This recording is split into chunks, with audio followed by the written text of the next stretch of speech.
ओम नमः सिद्धं। ओम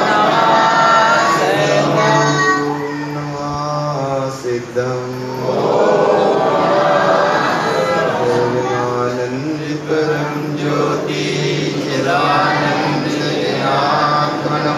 स्वयं रूपं शमं श्रुतं बिंदुस्थाने नमस्कृतम् ओमकार ध्वनि अगम्य पारावावने अक्षर गलित सारा चारों वेद शक्ति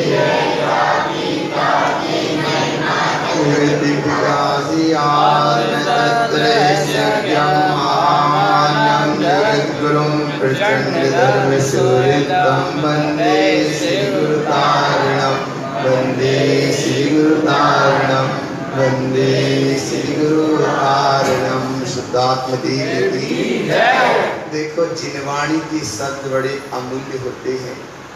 सबका मूल्य कर सकते हो, लेकिन जिनवाणी का कभी मूल्य नहीं होता। जिन वचन अगाध है, लेकिन मूल्यवान वहाँ है जहाँ आत्मसाद है। आत्मसाद है तो डायरेक्ट सिद्धालय की बात है, और आत्मसाद नहीं है तो 84 का चक्र जीव का अनंत काल से चलता रहता है। इस संसारे भय दुख्यानि वैराग्यम जीव चिंतये। संसार भय और दुखों की खदान है, ऐसा गुरु बाबा ने कहा। संसारे भय दुख्यानि वैराग्यम जीव चिंतये, कि जहाँ संसार भय और दुख की खदान है तो वैराग्यम जीन चिंतये। जो वैराग्य का चिंतन करता है उसका आगे का मोक्ष का मार्ग बनता है। ये बात पक्की है। लेकिन वैराग्य के नाम पे राग की पूर्ति ना हो, वैराग्य के नाम पे विभाव की पूर्ति ना हो, वैराग्य के नाम पे संसार शरीर भोग की संतुष्टि ना हो, वैराग्य के नाम पे मठ और आश्रम ना हो, वैराग्य के नाम पे छल और कपट ना हो, वैराग्य के नाम पे विभाव की दशा ना हो। उपगुहन अंग एक रहता है। उपगुहन अंग का एक तरफ तो ये भाव बनता है कि अंत उप माने अंतःतय और गुहन माने निर्णय करके गुंथन करके तुम आगे बढ़ने का प्रयास करना। कैसे प्रयास करें, कैसे हम आगे बढ़ें? क्योंकि संसार चक्र का ये और 84 का चक्र कहें या पंच परावर्तन की यात्रा का, ये तो अनंत काल की व्यवस्था जीव की चल रही है। चलते ही आ रहे हैं। सिद्धांत कितना अटल है, 4 गति से 5 गति नहीं गई। गति कितनी है? 4। कहने में आता पंचम गति मोक्ष है, लेकिन पंचम गति मोक्ष जब है कि यहाँ पहले मोह का खंडन तो हो, संसार के चक्र का ये वैराग्य का परिणाम तो आए।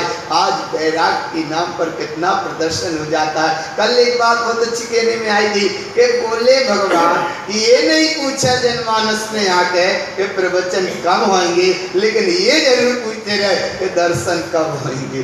दर्शन करते रहे, दर्शन को देखते रहे। विचार करो भगवान ये पुद्गल के दर्शन में इतना मूर्छित रहा, और ये प्रवचन शाश्वत जिनेन्द्र परमात्मा की देशना है, वो कब हमारे अनुभव में आई, कब वो प्रवचन होगा? तो उसका लक्ष्य नहीं था, उसका लक्ष्य तो दर्शन ही करने का था, उसका लक्ष्य तो पुद्गल के ही उसकी व्यवस्था में। इसलिए जीव अटक जाता है, इसलिए जीव भटक जाता है। कितना शुद्ध के मार्ग मिला, कितना शुद्ध तारण बंद विशुद्ध मार्ग मिला, और इतने मार्ग में आने के बाद भी भगवान प्रदर्शन में अटकता है, कहीं मिथ्या दर्शन में अटकता है, कहीं दूर दर्शन में अटकता है। फिर आत्म दर्शन कब करेंगे? आत्म दर्शन के लिए कितना? बोले दूर दर्शन से हटो, मिथ्या दर्शन से बचो, और प्रदर्शन से भी बचो। प्रदर्शन अब बोले थोड़ा प्रदर्शन तो जरूरी है। अरे भगवान, प्रदर्शन के बाहर के सब चक्र संसार के कारण है। ये प्रदर्शन में कहो या फ्लेक्सों में कहो या बैनरों में कहो या कीर्ति में कहो, ये सब अटकाव के परिणाम है, संसार के परिणाम है, जन रंजन के कारण है। उपदेश शुद्ध सार ग्रंथ में गुरु महाराज ने ये आप स्वाध्याय करते हैं। देखो चिंतन करना, एक हम विषय आपको बता रहे हैं, चिंतन करना बहुत विषय हैं। अब जब पाठ होगा वहाँ और अपन क्रम से समझते जाएंगे। बहुत विषय हैं, इतने विषय हैं। एक विषय दिया गुरु महाराज ने 156 नंबर की गाथा से शुरू हुआ कि मनोरंजन कैसे मिटे, मनोरंजन गारव कैसे हटे, मनोरंजन की धारा कैसे टूटे। तो कलरंजन की कम गाथा है कहीं, जनरंजन की भी कम गाथा है कहीं, लेकिन मनोरंजन गाथा की 319-20 गाथा है कहीं। कितनी गाथा है कहीं? मनोरंजन, मनोरंजन की गाथा है 300 गाथा है। या जनरंजन कलरंजन की बस 20-20, 25-25 गाथाएं कह के वो विषय पूरा कर दिया। लेकिन अब विचार करो, मनोरंजन को क्यों इतना कहा? 300 गाथाओं में कहा मनोरंजन को। बोले इसलिए कहा मनोरंजन गारव को इतनी गाथाओं में, ये मन की संतुष्टि में तो जीव लगा। मन माने मोहिनी करण की पर्याय, इसमें ही संतुष्टता हमें लगा रहता है। अतीन्द्रिय स्वभाव का अनुभव नहीं कर पाता। समय सने सने निकल जाता है। बालपन खेल में निकल गया, जवानी भोगों में चली जाती, बुढ़ापा रोगों में चला जाता, और जिसका अनुभव करना था उसका अनुभव नहीं कर पाते। दौलत राम जी ने और 6 डाला में एक बहुत अच्छी बात कही, लाख बात की बात यह निश्चय और लियाओ तो सकल जग धन बन निज आत्म ध्यान। निज आत्म ध्यान का मतलब क्या है? एक जगह किसी ने स्तुति पढ़ी, ध्यान से देखो भगवान, किसी ने स्तुति पढ़ी, आत्म ही है देव निरंजन। किसी ने ये स्तुति पढ़ी होगी, उससे बड़ा विश्वास होगा। नीचे शायद नाम लिखा होगा तारण स्वामी, ऐसा कुछ नाम लिखा होगा। उस व्यक्ति को इतना बहुमान आया, इतना बहुमान आया, इतना बहुमान आया, ये स्तुति पढ़ी कि आत्म ही है देव निरंजन, आत्म ही है सदगुरु भाई, आत्म ही धर्म, आत्म ही तीर्थ, आत्म ही रत्नात्रय, आत्म ही सतत प्रणाम का सारा प्रणाम उन्हें पढ़ा।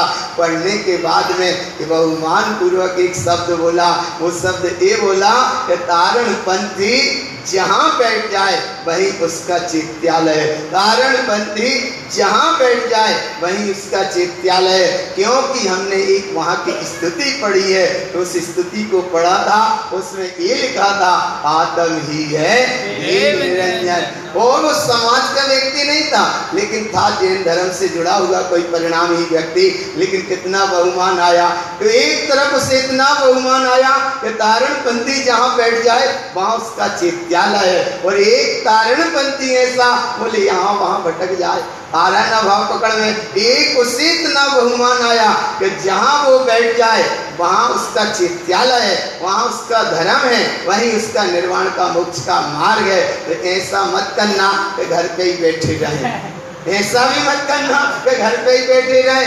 आना तो यहाँ है, चित्यालय तो अपना ही है, चित्यालय तो वो है। तो ये हम भूल बात होता रहे कि मनोरंजन के परिणाम में ये जीव भटक जाता है। गुरु महाराज संबोधन करते हैं, गुरु महाराज सचेत करते हैं, गुरु महाराज तुमको एक मार्ग दिया है, और ऐसा विशुद्ध मार्ग दिया, ऐसा अमृत का मार्ग दिया, ऐसे कल्याणता का मार्ग दिया, ऐसे आत्म संबोधन का मार्ग दिया।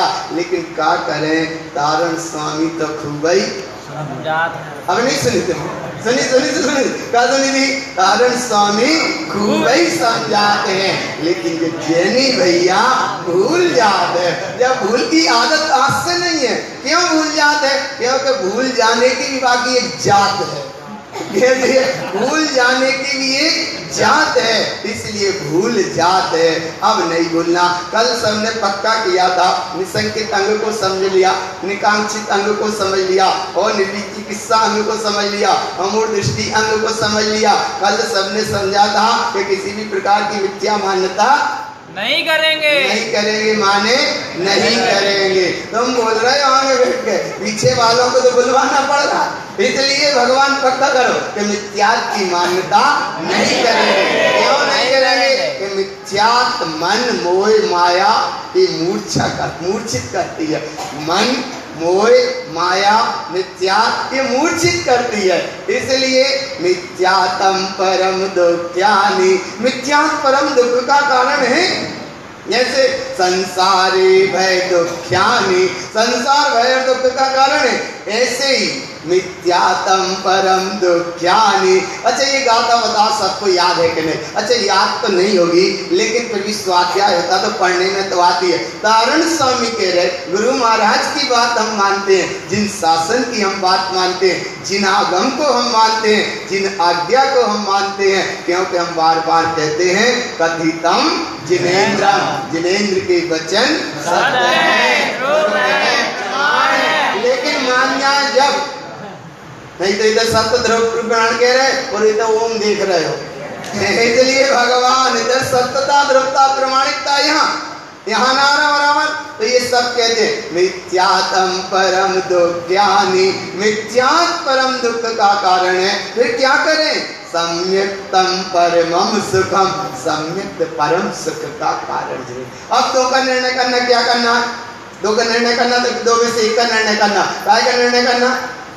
मिथ्यातम परम दुख्यानि, मिथ्यात परम दुख का। आगे समझ में आ रही बात? ज्यादा कठिन तो नहीं है। कौन सा दुख का कारण है? अच्छा थोड़ा दुख का कारण क्यों नहीं कहा? परम दुख का कारण क्यों कहा? इसलिए कहा कि मिथ्यात निगोद का कारण है, पाप नरक का कारण है, पुण्य स्वर्ग का कारण है, स्वभाव की माधुर्यता रहे तो मनुष्य गति का कारण है, और अपने शरीर में डूब जाए तो निर्वाण का कारण है। लेकिन भगवान मिथ्यात अगर किया तो कितना दुख का कारण है, परम दुख का कारण है, निगोद का कारण है। इसलिए कम से कम मिथ्यातम परम दुख्यानि, मिथ्यात की हम अनुमोदना नहीं करेंगे, मिथ्यात की सपोर्ट नहीं करेंगे, मिथ्यात की भावना निभाएंगे, और गलत को कभी सच्चा, झूठे को कभी सच्चा नहीं कहेंगे। इतना पकड़ में आ रहा है ना? देखो ज्यादा कठिन तो नहीं। और इसलिए इतना अपन समाज में बीच बैठ के बात करते हैं, क्योंकि बहुत गहरी गाथाएं हैं गुरु महाराज की। इसलिए बैठ के समाज में बात कर दे कि कम से कम भैया दूसरा ना माने तो अपनी तो अपन मान लें, अपन तो अपने मान लें। अपने घर की बात है, तारण स्वामी कितना समझाते हैं, अपने घर की बात है, और इसे करो तुम अभी आत्म साथ है। अभी याद अनुभव करो कि मिथ्यातम परम दुख्यानि, हम मिथ्या की पुष्टि नहीं करेंगे, नहीं करेंगे, माने नहीं करेंगे। नहीं अब एक उदाहरण दिया था, बोले बारात जा रही है और बोले नारियल फोड़ दिया, फिर बोले जब नारियल कच्ची तो रक्षा करना दी, फिर 6 जगह पंचर कर गई। कच्छु एक आध जगह तो रक्षा करना दी। अरे कहीं कोई रक्षक नहीं है, भगवान आदिनाथ स्वामी के आहार नहीं हुए ना, बराबर है। इतना राजा श्रेयांश द्वारा फिर वो एक चिर से आहार हुए, लेकिन सबने व्यवस्था काहे नहीं करी थी? वो ने महावीर स्वामी के कान में कीला ठोके गए, क्यों देवों ने रक्षा नहीं करी? थोड़ी तो कर सकते, वे महावीर तीर्थंकर थे, उन पे तीर्थंकर अवस्था में उपसर्ग नहीं हुआ, लेकिन पहली अवस्था में तीर्थंकर को उपसर्ग नहीं होता। लेकिन भगवान, होने वाले भगवान, स्वयं सत्ता से भगवान, हर आत्म भगवान को कहने वाले, और जिनके शासन में हम विराज रहे, उन पे भी उस भेष में, उस साधु भेष में उपसर्ग हुआ। कितना अवसर हुआ? कान में कीला ठोके गए। इसका नाम देखो उपगुहन अंग और अनुपगुहन दोष कैसे होता है? कान में कीला ठोक दिए गए। अब जब ठोक दिए गए, विचार करो भगवान क्यों ठोक दिए गए? महावीर अगर खड़े होकर खेत में ध्यान कर रहे, संयोग की बात किसान कह के चला गया कि ध्यान रखना बाबा जी, हमारे बैल देखते रहना। अब कहा महावीर बिने अपने स्वभाव में टेरे हैं, उपगुहन जो अपने आप में डूबे हैं, अपने स्वरूप की साधना में लीन है, अपने तत्व की आराधना में लीन है, शुद्ध उपयोग की साधना में जो लीन है, स्वरूपस्थ जिनकी दशा है, ऐसी दशा में भी उपसर्ग हुआ भगवान। इसलिए देखो कितना चले गया वो किसान के आता है, पता नहीं पड़ा वो बैल यहाँ वहां कहीं चले गए होंगे। उसने बहुत कहा कि हमारे बैल बताओ बाबा जी कहाँ गए। अब जो मोक्ष मार्ग की गैल देख रहा हो, वो कहाँ किसके बैल देखेगा? आ रहा ना, कहाँ किसके बैल देखेगा? जिससे मोक्ष मार्ग की गैल दिख रही है, जिसका मार्ग चल रहा है सम्यक दर्शन ज्ञान चारित्राणी मोक्ष मार्ग, जो अपने में डूब रहे हैं उसका नाम उपगुहन, जो अपने में डूब रहे हैं। ऐसा वो कहता रहा होगा किसान, महावीर ने ना सुना होगा। बोले अभी ऐसा नहीं सुनते तो कान में देखो कितना बड़ा उपसर्ग किया। इसकी घटना हमने पढ़ी श्वेतांबर समाज की भी और दिगंबर समाज में भी दोनों तरफ के निर्णय निकलते हैं कि अपनी अपनी मान्यता के अनुसार महावीर के जिस समय कान में से कीला निकाले गए, उपगुहन अंग और अनुपवन दोष कैसे होता है कि वो ठोक के कीला चला गया, ये बात तो अलग रही, लेकिन जिस समय कीला निकाले गए तो श्वेतांबर समाज की घटना ये कहती है कि महावीर की आंख में आंसू आ गए और दिगंबर रामनाय में ये बात नहीं है। श्वेतांबर समाज के अनुसार ये बात बनती है, कहने में उनके आता है, लेकिन क्या है आ रहा है ना भाव पकड़ में, देखो भूलना नहीं, और तुम भूल गए तो फिर कोई बात कह देंगे तारण स्वामी जैनी भैया भूल जाए तो भूलिए नहीं, पक्का करियो, पक्का करना ना। और इस समय कान में से कीला निकाले महावीर के आंख में आंसू आ गए। तो दिगंबर रामनाय के अनुसार ये घटना नहीं है, लेकिन श्वेतांबर रामनाय में ये बात आई है। कैसी आई है? बोले जिस समय कान में से कीला निकाले महावीर की आंखों में आंसू क्यों आ गए? तो इसलिए आंसू आए। महावीर से पूछा, बोले क्यों? तो बोले ऐसा उन्होंने बहुत अच्छा सूत्र बताया। वो सूत्र ये बताया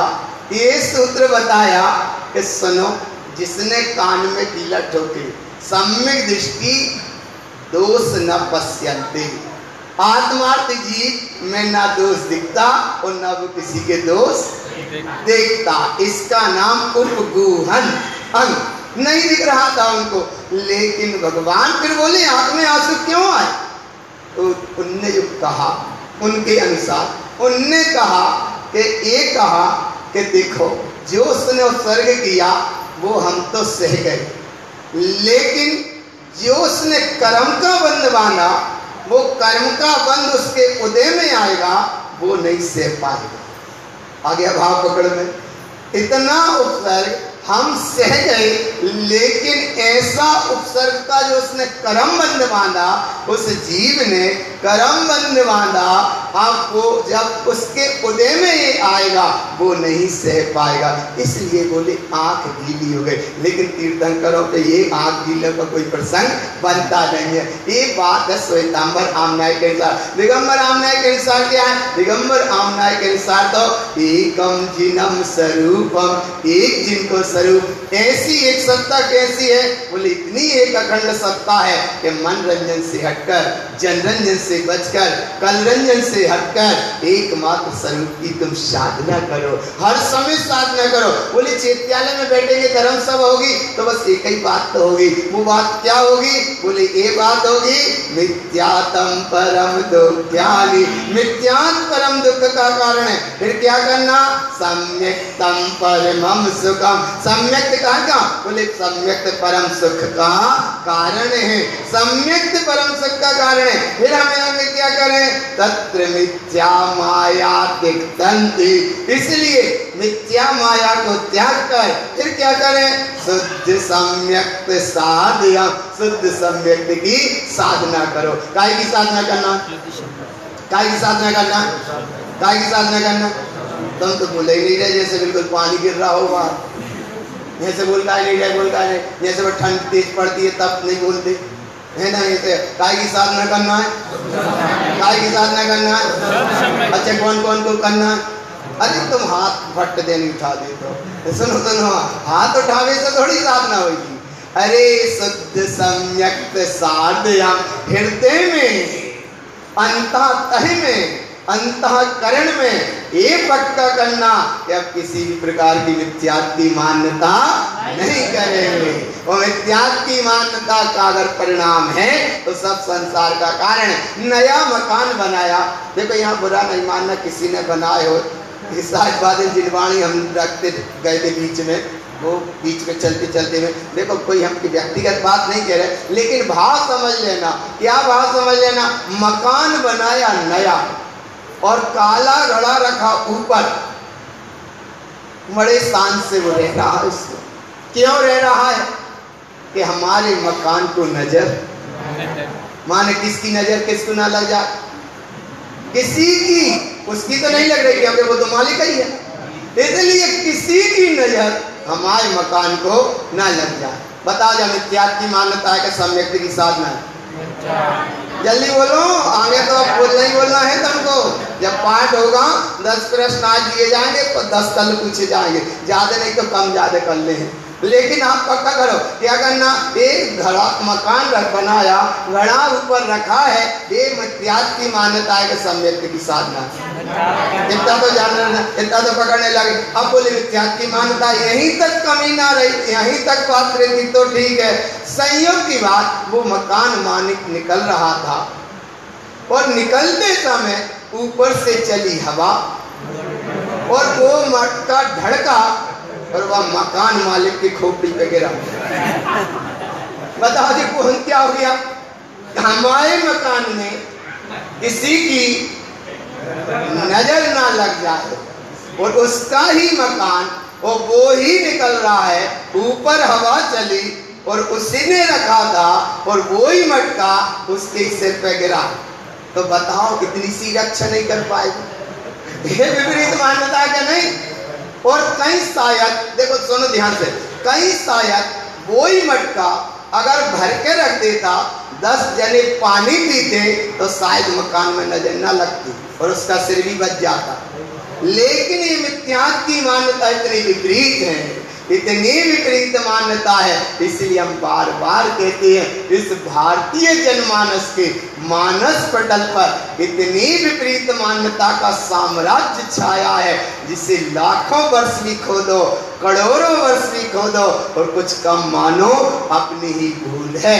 इसलिए भगवान महावीर का संदेश जागृतता के साथ मिलाए, सम्यक की साधना करो, 8 अंग को प्रकट करो और 8 अंग में पक्का निर्णय करके प्रकट करना, क्योंकि देव के नाम पर ना भटक जाओ, गुरु के नाम पर ना भटक जाओ, धर्म के नाम पर ना भटक जाओ और धर्म के नाम पर ना भटक जाने का मतलब यह है कि धर्म का भय दिखाकर फिर भी लोग भटका देते हैं, धर्म का भय दिखाकर फिर भी भटका देते हैं। ऐसी मान्यता नहीं करोगे तो ऐसा हो जाएगा, ऐसी मान्यता नहीं करोगे तो ऐसा हो जाएगा, ऐसी मान्यता नहीं करोगे तो ऐसा हो जाएगा। कहीं कुछ नहीं हो रहा भैया, कहीं कुछ नहीं हो रहा। केवल मान्यता का परिणाम जो मनोरंजन के खाते में आता है, ये मान्यता का परिणाम संसार का कारण बन जाता है। छोटी सी बात समझ लो, भगवान तत्व की चर्चा और उपगुहन अंग की साधना कैसे हो, वो हमारे लिए कैसे अपने जीवन में आए, उसके लिए देखो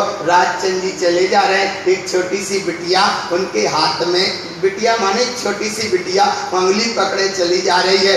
राजचंद जी ज्ञानी पुरुष तो थे, ये बात थी, उस बिटिया ने भी सुना था, उनको समझा था, अब वो उंगली पकड़े से चली जा रहे। और एक बात उस बिटिया ने सोची, बोले तुम तत्व की चर्चा बहुत करते हो, तुम्हारे ये शिष्य उपासक बहुत हैं, एक बात हमको बताओ, ये बताओ कि जे वो श्रावक कौन होता है?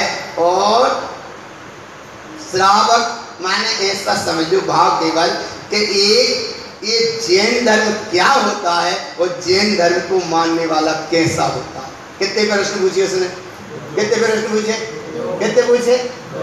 जैन धर्म कैसा होता है और जैन धर्म को मानने वाला कैसा होता है? अब राजचंद जी ज्ञानी आत्मज्ञानी तो थे, आत्मार्थी जी थे, लेकिन उनने कहा कि ये बिटिया को 4 अनियोग की बात बताएंगे समझ में नहीं आएगी, 27 सत्य की व्याख्या बताएंगे समझ में नहीं आएगी, मिथ्यात्व की मान्यताएं बताएंगे समझ में नहीं आएगी, सम्यक दर्शन के 25 दोष बताएंगे समझ में नहीं आएगी।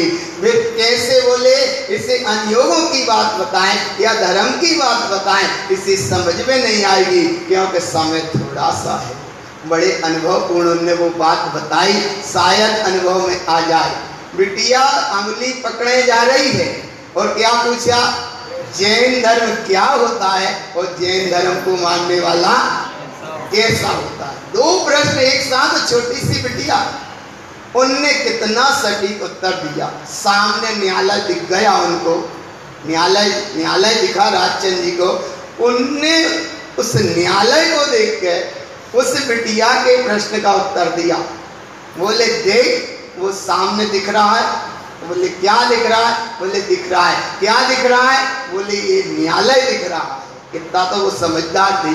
बोले क्या दिख रहा है? बोले ये न्यायालय दिख रहा है। तो बोले बस न्यायालय दिख रहा है, जो न्यायालय दिख रहा है इसका नाम तो है जैन धर्म। और इस न्यायालय में कौन बैठता है? बोले जो निर्णय देता है उसका नाम है न्यायाधीश।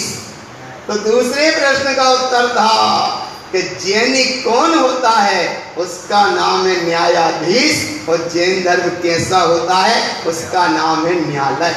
न्यायालय माने 2 और 2 4, इसका नाम न्यायालय। और निर्णय देने वाला जो होता है उसका नाम है न्यायाधीश। तो जैन धर्म कैसा होता है? माने न्यायालय होता है। और जैन धर्म को मानने वाला कैसा होता है? वो न्यायाधीश होता है।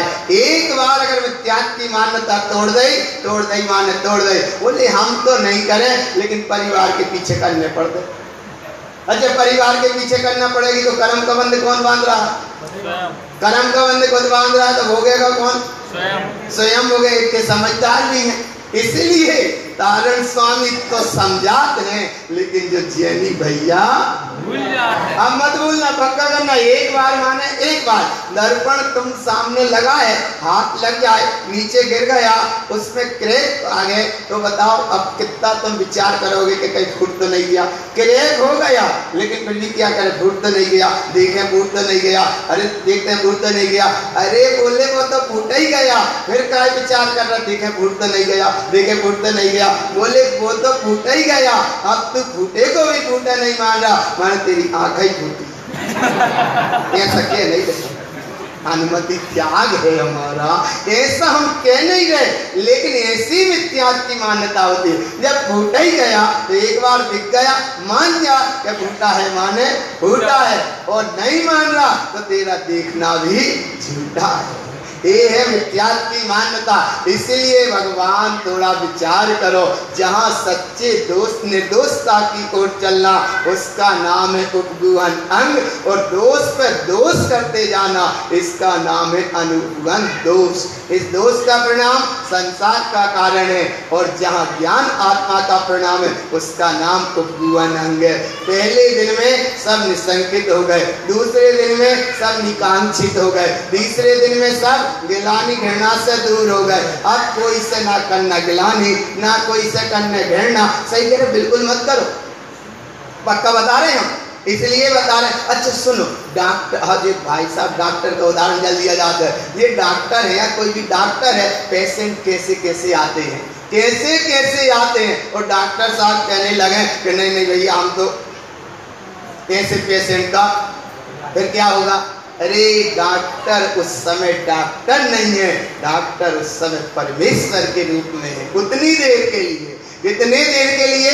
नहीं भैया, किसी से गिलानी नहीं, कोई से घृणा नहीं। अरे खड़े होकर तो बहुत लोग आते हैं, मिलने वाले बहुत आएंगे, लेकिन जब पेशेंट है उस अवस्था में आता है तो उस भाव में ये समझो वो डॉक्टर परमेश्वर जैसा रूप रहता है कि वो तुम्हारे पास कुछ विश्वास करके आया है। और उसी समय परिजन से अगर डॉक्टर कहते कि बस 1-2 मिनट की बात है, कर लो जो कुछ करना हो, तो परिवार वाले और पेशेंट के साथ में वैसे ही घबरा जाएंगे। और कहीं वही डॉक्टर कह दे बस कुछ नहीं, बहुत अच्छे स्थान पे आ गए, अब भी हाल ट्रीटमेंट होता, अब भी हाल सब होता है, बहुत ठीक होते हैं, बस थोड़े से 2-5 मिनट माने 2-4 घंटा में बहुत आपको फायदा पड़ जाएगा। इस परिजन को कितना विश्वास हो गया, कितना विश्वास हो गया। और एक शब्द अगर डॉक्टर ऐसा बोल दे तो ऐसा जाता ना, अगर उसने विपरीत शब्द बोल दिया उसका नाम अनुपगुहन दोष। और वही सांत्वना दे दी, वही संभाल दिया, वही उसको थोड़ा सा वो दे दिया, उसका नाम है उपगुहन अंग। अंग माने क्योंकि वो कुछ तुमको समझा इसलिए वो तुम्हारे पास आया। ऐसे एक भाव रखा करो। मंदिर विधि में अपन एक सूत्र पढ़ते हैं, निज शत्रु जो आप पढ़ते हैं मंदिर विधि में, नहीं तो ऐसा मत करना। पर्यूषण पर्व में खूब पढ़ेंगे, बहुत तेजी से पढ़ेंगे, लेकिन पढ़ते पढ़ते अटक कहाँ जाते हैं? निज शत्रु जो घर माही आवे मानवा को कीजिए। और कौन सी आसन?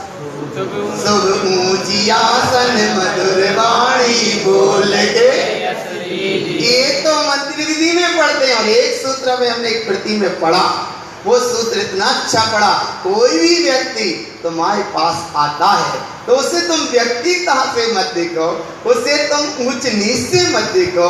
पहले तो ये भाव रखो कि तुम्हारे द्वार पे सम्यक्त आया। सम्यक्त आया माने सम्यक्त की सत्ता लिए बैठे हैं। ना मालूम इस पर्याय के बाद ना मालूम कौन सी वो परम दशा को प्राप्त करेगा। इसलिए तुम्हारे द्वार पर, तुम्हारे नजदीकता में कौन आया है? सम्यक्त का वैभव आया है, सम्यक्त का साम्राज्य आया। ऐसा किसी को नीच ऊंच गिलानी घृणा ना दिखे, उसका नाम तो है निर्विचिकित्सा अंग। और थोड़े आगे बढ़ जाओ तो अमूढ़ दृष्टि अंग, जहां मूढ़ता चली गई उसका नाम है अमूढ़ दृष्टि अंग। और आज था उपगूहन। कौन सा?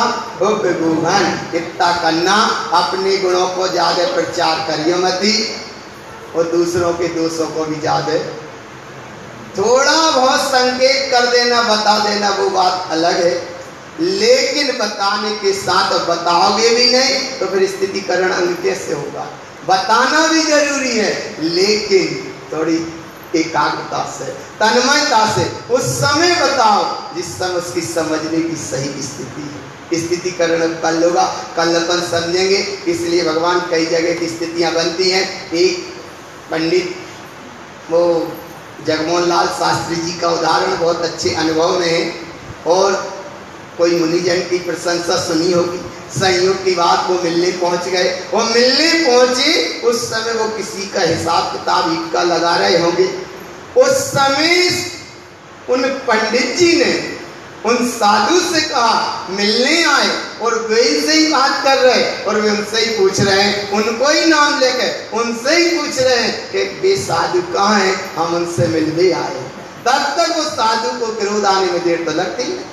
हमसे ही पूछ रहा है, हमारे ही नाम लेके पूछ रहा है, हमरे ही स्थान पे आकर पूछ रहा है, और हमसे ही पूछ रहा है, और उनको हमरे ही नाम लेके हमसे ही पूछ रहा है, कहा भैया भी कहाँ है, हम उनसे मिल भी आए, हम उनसे मिल भी आए, हम उनसे मिल भी आए। तो थोड़ा सा तो उन्हें नीचे से ऊपर तक भाव समझ में आया, थोड़ा सा तो आया।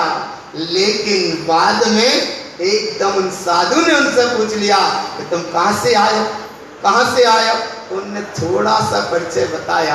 बोले इस पर्याय का परिचय, पर्याय का नाम तो ये है, ज्यादा बड़ा नाम नहीं है, पंडित जगमोहन लाल शास्त्री। ऐसा उन्हें अपना सहज नाम बताया, लेकिन पर्याय का नाम है। और जैसे जगमोहन लाल नाम उनने सुना तब भी तो प्रसिद्ध थे, उन्हें कुछ समझ में आया। समझ में आया सो तो है उपगुहन अंग, और गुस्सा आई, उसका नाम है अनुपगन दोष। इसीलिए फिर उनने थोड़ी चर्चा करते हैं, और फिर वो स्थान छोड़ के जो कुछ हिसाब किताब था उसे छोड़ के जब वो कमरा में बैठे, और पंडित जी ने इतने अच्छा तहते समझाया, और इतना अच्छे से समझाया, इतना अच्छे से समझाया। बोले उस समय तो मुनि नहीं दिख रहे थे, मुनीम जी दिख रहे थे। क्या दिख रहे थे? मुनि नहीं दिख रहे थे। क्या दिख रहे थे? मुनीम जी दिख रहे थे। इसलिए तो हमने ऐसा नाम लेकर पूछा, लेकिन अब तुम्हें समझ में आ रही है, इसका नाम है तुम सच्चे आत्मार्थी हो। साधु थे, साधु की बात थी, और वो भी विद्वान थे, किसी भी प्रकार के दोष में वो जुड़ना नहीं चाह रहे थे। क्यों? क्योंकि एक साधु का भी स्थितिकरण करना, जिन शासन का स्थितिकरण है, जिन मार्ग का स्थितिकरण है, मोक्ष मार्ग का स्थितिकरण है, तो आप सब भी अपनी अपनी भूमिका अनुसार स्थितिकरण करना। कल का दिन अब जब समझेंगे कल के टाइम में, लेकिन आज अच्छी तैयारी कर लो, भूमिका अच्छी बना लो।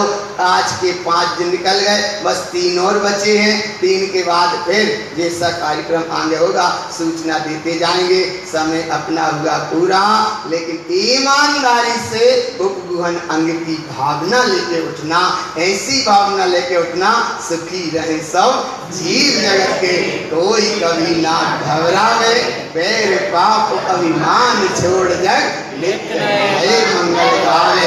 घर घर चर्चा रहे धर्म की, दुष्कृत दुष्कर हो जावे, ज्ञान चरित उन्नति कर अपना, मनुष्य जन्म सब पावे। पक्का है?